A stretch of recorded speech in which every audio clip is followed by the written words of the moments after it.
संपूर्ण चातुर्मास यामधील शंका आणि समाधान.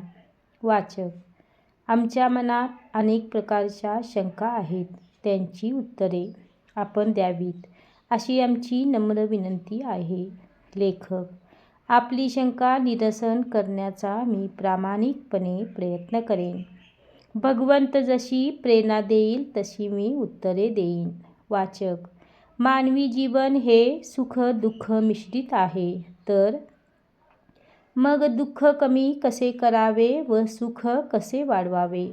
लेखक, ज्याप्रमाणे राजहंस पाण्यात मिसळलेले दूध तेवढे काढून पितो, त्याप्रमाणे जीवनातील सुखरूपी अमृताचे प्राशन करता आले पाहिजे.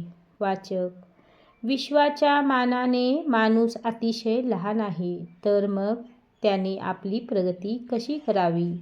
लेखक, माणूस लहान असला तरी त्याच्यामधील माणुसकी ही महान आहे. माणुसकी वाढवून आपली प्रगती करावी. वाचक, खरोखरच ईश्वर आहे का? लेखक, हो, ईश्वर आहे याबद्दल मनात कोणतीही शंका ठेवू नका.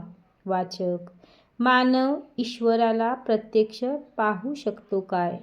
लेखक, हो, आपण सूर्याला ज्याप्रमाणे पाहतो त्यापेक्षाही प्रत्यक्ष स्वरूपात ईश्वराला पाहू शकतो. वाचक, आपण ईश्वराचा अनुभव आला आहे काय? लेखक, प्रत्यक्ष स्वरूपात कितीतरी वेळा ईश्वराचा अनुभव घेतला आहे व घेत आहे. वाचक, आम्हाला ईश्वराचा अनुभव येण्यासाठी काय केले पाहिजे? लेखक, सर्वांना ईश्वराचा अनुभव यावा म्हणून तर चातुर्मास ग्रंथ लिहिला आहे. एकाग्रतेने वाचन मनन करून तसे वागावे.